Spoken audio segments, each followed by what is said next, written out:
こんにちは、ミッキーです。前回に引き続き、この動画では東京カフェ2021ベスト15をご紹介していきます。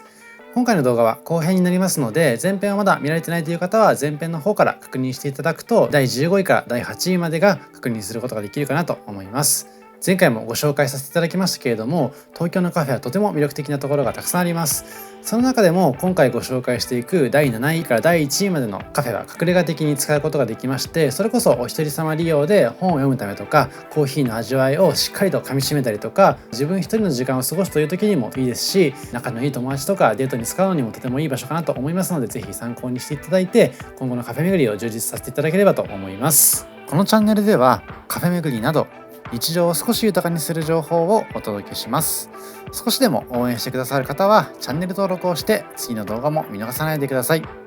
ちなみに今回ご紹介するお店の Google マップ位置情報は本動画の概要欄から確認することができますので、実際にお店に訪問する際の参考としてご活用ください。さて、こちらの後編の動画では第7位からご紹介していきます。第7位とさせていただきましたのは、外苑前にありますニールさんでございます。外苑前は原宿駅からも歩くことができますので、原宿に買い物行った際にもご利用できるようなカフェになっています。こんな感じで2020年の11月にオープンしたばかりの隠れ家的一軒家カフェになっています。こちらのお店ではスペシャルティーコーヒーと自然派ワイン、カツサンドとクレープが絶品になってますので、ぜひ試してほしいなと思っています。こちらの店は店内は3階建てになっていまして、今映しています通りテラス席もあるという形になっています。なので3階建ての中で楽しみたいという方は少し並んでいただいて、入店していただくというのもありかもしれないです。私はこの日は天気も良かったのでテラス席でいただくことにしました。なんといってもこのニールさんの洋梨のイラストがとても素敵ですよね。で、このイラストだけではなくてですね、このお店の様子とか外装とかインテリアとかそのあたりも含めまして、とても洗練されておしゃれな空間になっていますので、ぜひこの機会に試していただきたいなと思っています。今回テラス席を利用させていただいたので、中の様子はしっかりと映しきれてないんですけれども、気になる方は他のインスタグラマーの方ですとか YouTuber の方々の動画とかを参考にしていただくと、より中の様子も見ることができるかなと思います。この中の様子もですね、非常におしゃれなインテリアとか内装とかがありますので、そのあたりも楽しめるポイントになっているかなと思っています。で、こちらのお店ではコーヒー豆の販売もされていまして、こんな感じで洋梨のおしゃれなパッケージの中にコーヒー豆を詰めていただいて 100g から売られていたかなという形でございます。で、この時はですね、もしかすると期間限定だったかもしれないんですけれども、レモネードもいただくことができまして、レモネードもとても美味しかったですね。で、こちらの目玉商品でもありますカツサンドはですね、普通のパンも選ぶことができるんですけども、カロリー控えめで平らなイタリアの白パンであるチャバタも選ぶことができますので、ぜひですね、試してみたいという方はせっかくなのでイタリアのチャバタを試していただきたいなと思ってます。で、カツサンド自体は非常にですね具沢山でございますので、結構満足感たっぷりいただくことができるかなという形でございます。で、こういった黒板に書かれたようなイラストとかもとても素敵ですよね。なのでこちらのお店はあらゆるところにインスタ映えな空間というかおしゃれな空間がありますので、いろいろとですね気になったところは写真を収めていただいて、ご自身のインスタとかで載っけていただくといいかもしれないです。そしてこちらは先ほど申し上げました通りレモネードをいただいたのと、あとは本日のシングルオリジンをいただきまして、加えてシュガーバタークレープもいただくことにしました。で、クレープはですね、こんな感じでベーシックなシュガーバタークレープをいただくのもいいですし、トッピングのレパートリーが非常に豊富になっていますので、そのあたりも比較検討していただいて選ぶといいかなという形でございます。で、今回シンプルにプレーンでいただいたんですけれども、焼き方に非常にこだわっていまして、大人向けなクレープなのかなといった印象でございます。続いて第6位でご紹介しますのは、渋谷から STA さんでございます。こちらの STA さんは2019年の6月にオープンしたおしゃれすぎるとインスタグラムをはじめとした SNS でも話題となっていました隠れ家ダイニングバーでございます。こちらは渋谷にあるダイニングバーでございまして、渋谷というと若者の街という形で結構ごちゃごちゃしたイメージを持たれる方もいるかもしれないんですけども、最近はスクランブルスクエアですとか宮下パークが新しくリニューアルされたということもありまして、結構ですね大人向けな空間も渋谷にでき始めているのかなといった印象でございます。で、こちらの STA さんはですね、まさに隠れ家的な空間という言葉がぴったりかなと思いまして、こんな形で1階の様子は階段と、あと右手に少し映していましたギャラリーの空間があるんですね。このタイミングではたまたまギャラリーは展示されていなかったんですけども、タイミングによってはこちらの1階のスペースでギャラリーの展示がされているのかなといった形でございます。で、今ちょっと映していましたのが2階の様子でございまして、2階は本当におしゃれなカウンターバーという形になっていますね。この日はですね、ランチタイムに伺おうと思いまして、ランチタイムは15時までになってるんですけども、この日13時に伺ってギリギリで入ることができましたので、なるべく早い時間に訪れていただくといいかなと思ってます。ただですね、整理券も配布していただくことができますので、待ち時間は近くにある文化村などの渋谷の街を散策してみてください。で、こちらで映していますのは3階の様子になっていまして、こちらは比較的光が差し込んで開放的な空間になっているような場所でございます。結構ですね、広々としたテーブル席でいただくこともできますので、お友達複数人と来ていただくのもいいですし、デートとかに利用していただくのもおすすめな空間でございます。で、こちらの STA さんは、仕事も遊びも何もかも美味しい食がそばにあれば全てがはかどるようになる、そんな思いで運営されているレストラン付きの街の秘密基地というコンセプトになっています。調味料から手作りで仕込んだ料理を STA の料理人さんとか管理栄養士さん、あとはフードスタイリストさんがそれぞれの知恵とスキルを結集させてですね、一品一品丁寧に提供してくれているというところが魅力的になっています。こんな感じでシンプルなランチメニューもいただくことができまして、この中から選んで注文していただくという形になっています。そしてこの日は私は今週の STA 定食に加えて小さなカレーライスを添えていただくことにしました。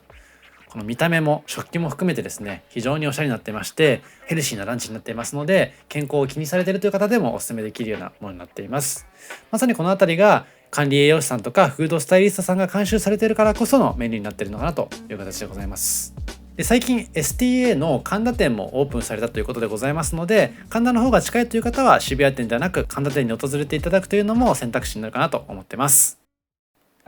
続いて第5位としてご紹介させていただきますのはピタンビストロ&ケークスさんでございます。こちらは半蔵門駅にあるお店でございまして、ランチ、カフェ、ディナーと幅広く楽しめるとてもおしゃれな注目店になっているということでございます。こちらもですね、エレベーターを登っていただくと入り口が早速隠れ家的な雰囲気になっていまして、とてもおしゃれで洗練された雰囲気でございます。で、こちらのお店はですね、店員さんの接客もとても素敵でございまして、一度は訪れていただきたいような場所になっています。で、この半蔵門というエリアは結構ですね、市ヶ谷が近かったりとかっていうところで、おしゃれな OL さんとか、あとはサラリーマンの方が多いような印象なんですけども、ぜひですね、このピタンさんに訪れていただくという目的でもご利用してほしいなというところでございます。で、こんな感じでカウンター席があったり、お店で流れている音楽もですね、非常におしゃれな感じでございますので、この店内でおしゃれな音楽を聴きながら、このおしゃれな空間に身を包んで自分の時間を過ごしていただくというのもとても贅沢なのかなと思ってます。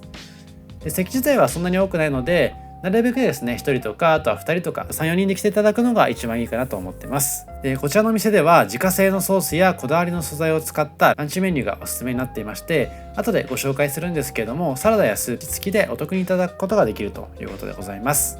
あとですね、こちらも別途ご紹介するんですけれども、 SNS でも大好評のキャロットケーキが目玉になっていまして、テイクアウトでもいただくことができますので、ぜひ試してほしいなと思っています。で、今映しています通り、ピタンさんの方ではランチメニューが複数種類用意されてますので、その時の気分に応じて選んでいただくことができるかなという形でございます。そしてこちらは、この日は私は鶏胸肉の旨味揚げをいただくことにしました。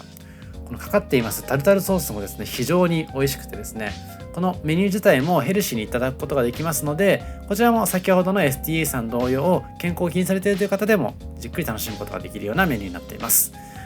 あとはこちらのコーヒーミルクもピタンさんのイラストが入っていて、すごい素敵なグラスでいただくことができますので、写真に収めていただくととても満足感高く楽しむことができるかなという形でございます。本当にいろいろと試したくなるようなメニューの数々になっていますよね。そしてこちらが先ほど軽く申し上げましたキャロットケーキでございまして、テイクアウトでいただくとこういったとてもおしゃれなケースに包んでいただくことができます。私はこちらテイクアウトさせていただいて、在宅勤務のお供にさせていただきました。で、こちらのキャロットケーキの箱を開けていただくと、すいません、ちょっと伏線してるんですけども、こちらの箱を開けていただきますと、キャロットケーキがとてもおしゃれに綺麗に包装されていますね。このキャロットケーキにかかっていますクリームもとても美味しかったのと、ソースをかけていただくこともできますので、お土産とかに利用いただくのもとてもお勧めできるかなと思ってます。続いてご紹介しますのはイエティロースタリーコーヒーさんでございます。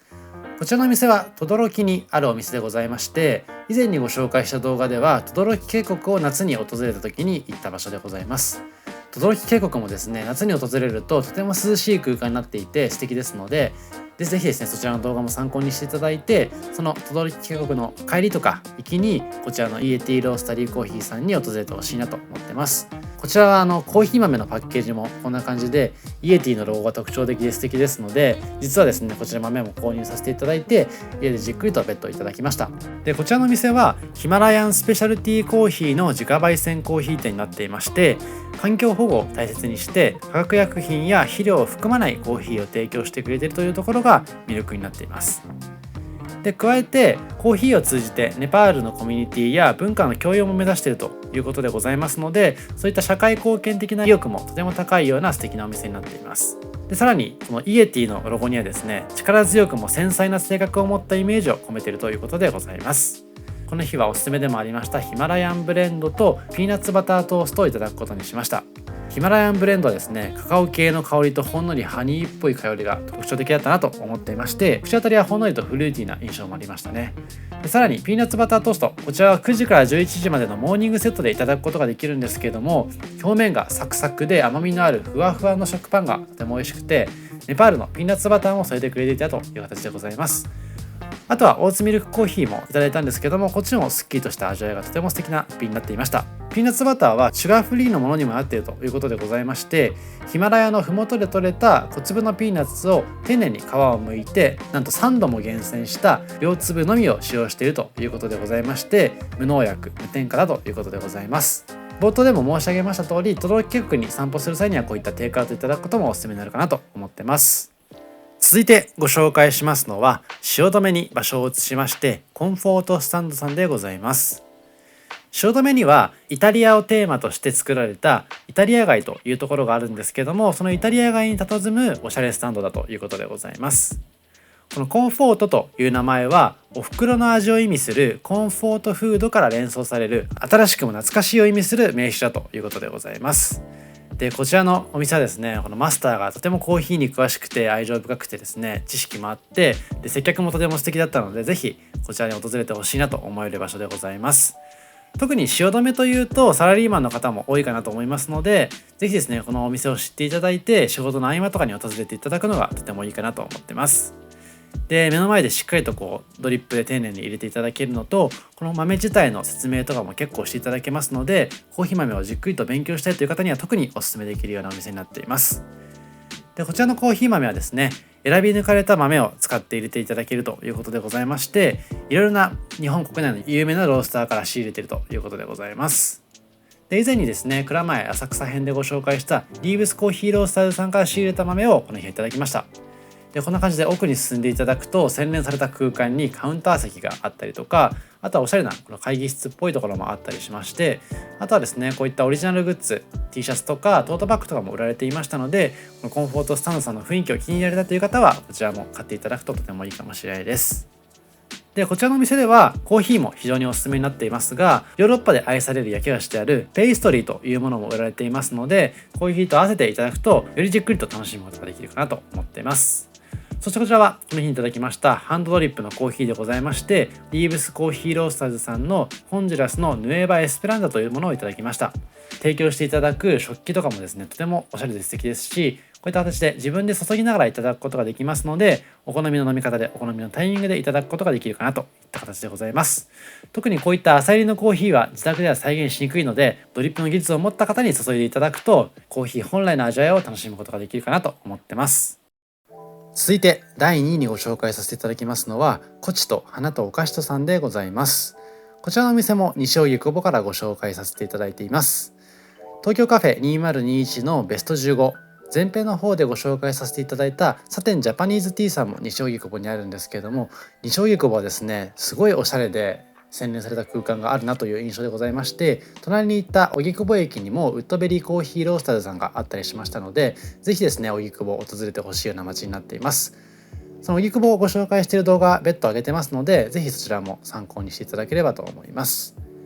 こちらのお店コチトと言いますのは古語で私たちという意味を示しているということでございまして、お店を運営するご夫婦とお花とお菓子と、そしてお客様との中で私たちというのを再現しているということでございます。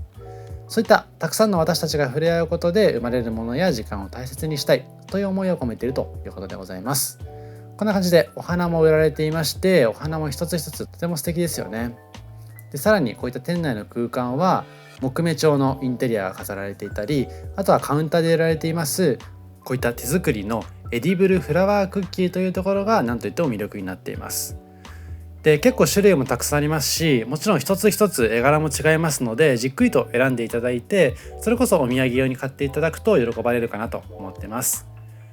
でクッキー以外にもですね、複数種類の焼き菓子がありますし、その焼き菓子自体もエディブルフラワーを添えていただいているということでございますので、ちょっと変わった手作り感のある美味しいお菓子を食べたいというような要望があったりとか、少し特別な贈り物にしたいという時なんかにはまさに最適なお店になっているかなということでございます。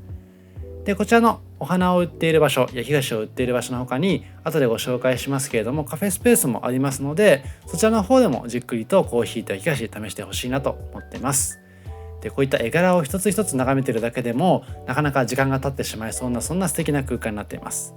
でこちらが隣に併設されていますカフェ空間でございます。残念ながらこちらのカフェ空間は7月の末から12月の現在に至るまで感染拡大防止策の一環としまして休業という形を取られているようでございます。こちらの映像は過去に撮らせていただいたもので、もしかすると2022年カフェ営業再開された際にご覧いただければと思って撮らせていただいています。本当にそれだけ過去にたくさん行ったカフェの中でもこちらの空間が素敵だなというふうに思いましたし、ぜひですねまた営業が再開された折には皆さんにも立ち寄ってほしいなという思いを込めて今回ご紹介させていただいています。こういったライトを落とし気味で植物と内装やインテリア含めて空間作りをされるような発想力っていうのは私の中ではないものなので、本当に素晴らしい才能だなと思いますし、やっぱりこういった今回ご紹介させていただいているベスト15以外にもですね、東京をはじめ日本国内には様々な素敵なカフェがありますので、皆さんの方で訪れていただいて少しでもお店に貢献していただけるといいのかなと思っています。でこちらのコチトさんでは複数種類のスタイルの席がありますので、皆さんの方でも、もし席を選ぶことができましたらお好みのところを選んでいただいて試していただくといいかなと思ってます。ただですね、もちろんこういった空間はおしゃべりは控えめにしていただくのが一番いいなと思ってますし、そういった注意書きもされていましたので、ぜひその辺は注意していただいた上で楽しんでいただきたいなと思っています。あとはですね、ご覧になっていただくと分かるかと思うんですけれども、席の数が多いというわけではないので、1組2名までのご来店でお願いしたいということですとか、お店の商品ではないもの、例えばこのアイドルのアクリルスタンドとか、そういったものを持ち込んでの撮影は禁止ということでございました。こんな感じで植物も一緒に添えていただくことができると思いますので、自分のお好みのアングルとかそういったところを試していただきたいなと思ってます。そしてこの日は有機穀物コーヒーのクッキー付きをいただきました。クッキーを添えていただいて550円でいただくことができます。でこちらの店では、こういったお菓子もそうですし、フラワーアレンジメントの提供もしていただけるということでございますので、そのあたりに興味がある方はぜひギフト用にも添えていただくといいかなと思ってます。でこのコーヒーも非常に香り高く美味しいものになっていました。そして第1位としてご紹介させていただきますのはアールザ読書館さんでございます。こちらのお店は高円寺にあるお店でございまして、非常におしゃれで素敵な空間で、特に一人で訪れたい時には一番適している場所かなと思ってます。私自身が高円寺に4年間住んでいまして、高円寺でもいろいろな店を巡っていますし、さらに東京都内をはじめこのチャンネルでご紹介しています通り、たくさんのカフェに巡っているんですけども、やっぱりここが一番落ち着くなという印象でございます。でこちらは読書館とありますように、静寂を楽しむための空間を大事にしていまして、店内は本当に静寂そのものになっています。でこちらの店は森の中での読書をコンセプトとしているようでございまして、古い教会や小学校、童話に出てきそうな博物館などを参考にして作られているということでございます。なので今ご覧になっていただいてわかるかと思うんですけれども、まさにですね、空間自体が物語の世界のようになっているというところが特徴的になっています。で一つ一つのこういった陶器とかインテリアとかも含めて、本当に童話の世界に迷い込んでしまったかのような空間になっていますし、こういった空間で静かな空間だからこそじっくりと自分の時間に浸ることができるかなと思っています。私自身も読書がとても好きでですね、物語を読んでる時期もあったんですけども、最近はビジネス書とかを読んで自分でじっくり頭を使って考えて、結構こう仕事とかってなかなかモチベーションを保つのが難しかったりする時期も皆さんあると思うんですけども、こういう落ち着いた空間の時間の中でじっくりと考えることでまた新しいようなアイデアとかも出てくるのかなと思ってます。でこちらでは今メニューで映しています通り注意書きにあるんですけども、おしゃべりはなるべくしない形が望ましいということでございますので、ぜひですね複数人で来ていただく場合も喋り声は本当ひそひそ声で喋っていただきたいなと思っています。そもそも喋るなという話なのかもしれませんが、ぜひその辺は注意してください。でこちらはこの日はイエメンのモカマタリというコーヒーと、あとはブラウニーをいただきました。でこちらもですね本当に陶器がすごいおしゃれですし、こういったフォークとかスープとかもですねこういった童話を意識されたようなデザインになってますので、ぜひですねこの辺りも写真に収めていただきつつ、静かにしていただきつつ試していただきたいなと思ってます。でこのブラウニーも220円というすごいリーズナブルにいただけるにもかかわらず、結構ずっしりといただくことができますし、味も絶品になってますので、ぜひですねコーヒーだけではなくて少しお腹に余裕がある場合にはこういったブラウニーとかの焼き菓子も添えていただいて、読書の時間、一人の時間じっくりと楽しんでいただきたいなと思っています。こんな感じでコーヒー自体はポットから自分で注ぐこともできますので、お好きなタイミングで注いでいただいて自分の時間を過ごしてみてください。ということで以上前後編合わせまして東京カフェ2021ベスト15をご紹介させていただきました。他にもたくさんおすすめなカフェありまして、今回ご紹介できなかった部分もありますので、ぜひ他の動画も参考にしていただければと思っています。2021年も大変厳しい状況が続きました。ただですねそんな中でもこういった美味しいフードや美味しいコーヒー、そして素敵な空間と素敵な接客をしていただいた東京のカフェのマスターや店員さんには本当に感謝だなと思っています。私もですねこういったご紹介をしたりとか実際に訪れていく中でカフェの方への感謝を伝えられればなと思っていますので、ぜひですね皆さんの方でもこういった魅力的なカフェに訪れていただいて、注文していただいて、できればいろんな方にお勧めしていただくといいかなと思っています。以上ミッキーでした。2021年もありがとうございました。